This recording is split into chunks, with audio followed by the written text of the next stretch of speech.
Another week has slipped through my hands here at the archives, and what a peculiar one it's been. A quiet week, all things considered, save for a curious little file that arrived here on my desk. Anonymous, of course. I must admit, cases like this are often the most intriguing. They arrive as if out from nowhere, weaving together mystery and speculation with just enough detail to unsettle the imagination. This one, in particular, caught my attention for the way it blends the eerie with the possible. So let's delve into this tale together, a story that unfolds beneath the sprawling canopy of an old English tree in North London. Felix here, back again. Today is November 19th, 2024, and I'm enjoying a lovely cup of coffee from Square Mile Roastery, who are now my current favourite coffees. Anyway, let's get on with the story. On the outskirts of Enfield, in a suburban neighbourhood struggling to hold on to the remnants of its natural heritage, there stood an ancient grove of English oaks that somehow survived the city's relentless expansion. Among them, one particularly old and towering oak, locally known as Old Sentinel, had become the subject of a local mystery. Residents whispered that, of late, strange occurrences had begun to emanate from the grove, particularly involving radio signals. Now, I know what you're thinking. Oh, radio signals coming from a forest? Obviously, Edward's already covered a video on Siren Head. Well, before you switch off, I can tell you this. It's definitely not Siren Head. It's something even more fascinating. It all started when Arthur, a reclusive ham radio enthusiast who lived alone in a crumpled flat nearby, began to notice strange, unusual interference whenever his equipment was pointed at the direction of the grove. Every evening, as dust settled over the neighbourhood and the forest grew shadowy, his clear broadcasts were punctuated with moments of sharp static, as if something in the air was disrupting the signal.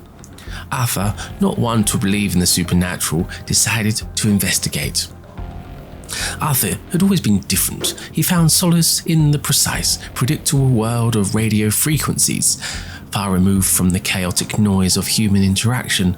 Diagnosed with autism and an obsessive-compulsive disorder, he struggled with the unpredictable nature of social relationships, which often left him feeling isolated. His days were marked by routine, meticulous note-taking, structured meal times, and hours spent tinkering with his radio equipment. The interference coming from the grove became an obsession, a puzzle that gnawed at him with its irregularity, disrupting the careful order of his life. I quite like this man. One misty autumn morning, Arthur packed a portable receiver, a notepad, and a thermos of tea and set out for Old Sentinel. As he approached, the grove seemed unusually still, the air heavy with moisture from the night's rain. He set up his receiver at the base of the great oak, and immediately the crackle intensified. Curious, Arthur noticed that the interference wasn't random. It had a rhythmic quality, almost like a pulse. He adjusted the dials, trying to isolate the frequency. The static seemed to come and go, almost as though it was responding to his presence.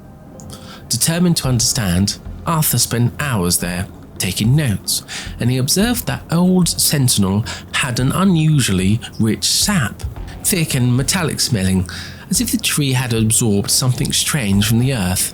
He also recalled the folklore, how the old grove was believed to be sacred. The roots said to dig deep into something ancient beneath the soil. And as Arthur ran his fingers over the coarse bark, he noticed faint vibrations, as though the tree was alive in a way he had never felt before, a deep, thumbing resonance. Unknown to Arthur, Old Sentinel and the other oaks had developed an incredible adaptation over the years. The grove stood atop a mineral-rich seam of earth, full of iron and copper deposits that the roots had slowly absorbed. This mineral uptake, combined with the damp conditions, had turned the network of trees into a kind of natural antenna, one that interacted with electromagnetic waves. When the wind blew through the branches or animals brushed against the trunks, the trees released faint electrochemical pulses that travelled through their mycorrhizal network, communicating distress or simply marking the passing of time. These pulses, amplified by the metallic sap and the sheer size of the grove, were enough to interfere with Arthur's ham radio, particularly when conditions were just right, when the moisture in the air increased the conductivity of the signals being exchanged between the trees. What Arthur was picking up on his radio was not a ghost or malfunction, it was the living pulse of the forest, the ancient oaks communicating through electrochemical whispers that had somehow crossed over into his radio's frequency. Arthur, intrigued by his initial findings, decided to conduct a series of controlled experiments to understand the phenomenon more thoroughly. He began by collecting samples of sap from old Sentinel and analysing it in a makeshift lab he set up in his small, cluttered living room. Using a basic conductivity meter, Arthur confirmed that the sap had unusually high levels of mineral content, particularly iron and copper.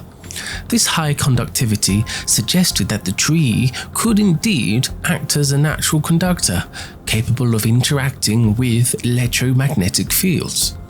Next, Arthur set up a series of antennas around the grove, each connected to a receiver tuned to different frequencies.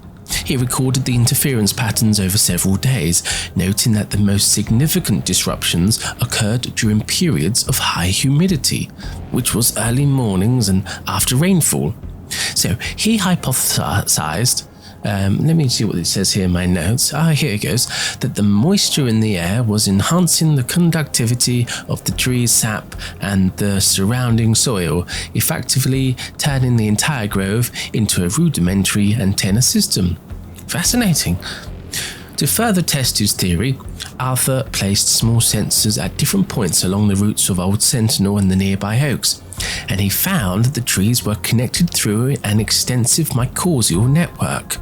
For those of you who aren't aware with what mycorrhizal networks are, they are the real, natural, underground network of microscopic fungal threads that connect plant roots, allowing plants to share resources, information, and chat to each other. So what's really fascinating about this is the fact that this particularly old tree, over the many hundreds of years it's been alive, has sucked up all these natural metallic minerals, and that has maybe changed the DNA or changed the way that their mycorrhizal networks in that whole network of oaks have been able to communicate, and as such seem to change the way it has affected our human radio equipment.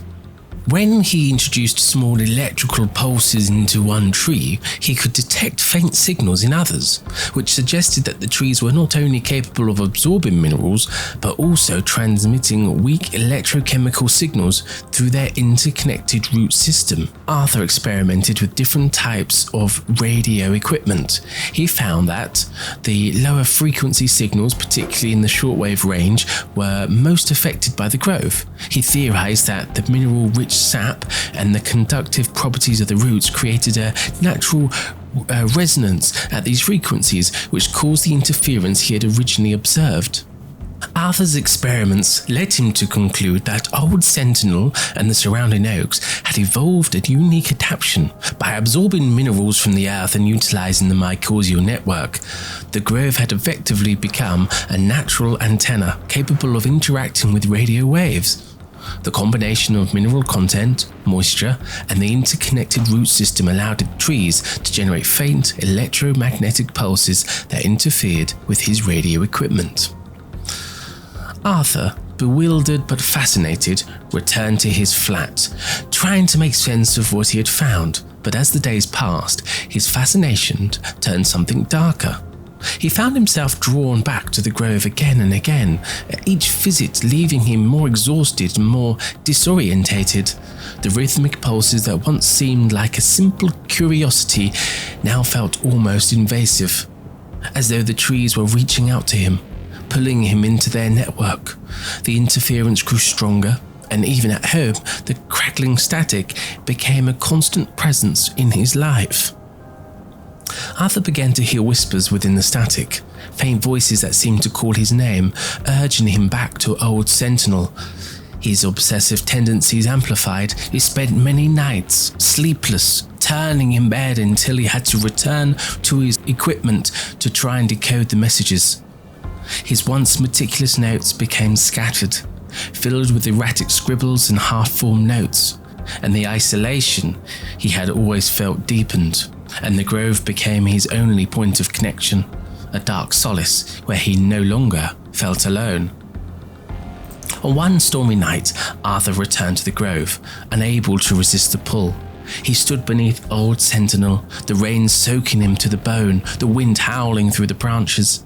He pressed his hand against the bark, feeling the deep vibrations, the resonance that seemed to match the erratic beat of his own heart, and in that moment he understood. Old Sentinel was not just communicating with the other trees, it was reaching out to him, seeking something more, something beyond the earth and roots.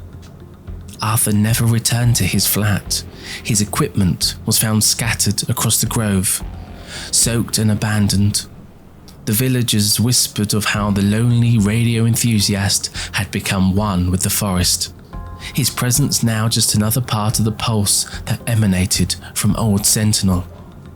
The grove, once a familiar part of the landscape, had become a dark, haunted place, a place where the boundary between the ancient and the modern had blurred, and where the whispers of the oak seemed to carry the voice of a lost, lonely soul forever echoing through the canopy. And so, that's where our story ends. Whether this is true or simply an invention of an imaginative mind, I cannot say. With no corroborating evidence, this case must remain unverified. However, I have flagged it as a low-priority investigation for Virgil. Hopefully he will find some time to examine it during one of his quieter stretches. Until then, we'll file it away in the shadows of the archives, and consider it one of those stories that lingers, half real, half ghostly, much like the static Arthur so diligently pursued. Well, that's all we have time for today, humble viewers. Thank you for joining us again. Thank you for all the lovely new subscribers, comments and likes. It's greatly appreciated here as it keeps us invigorated to keep creating more content. And I'll see you again next time.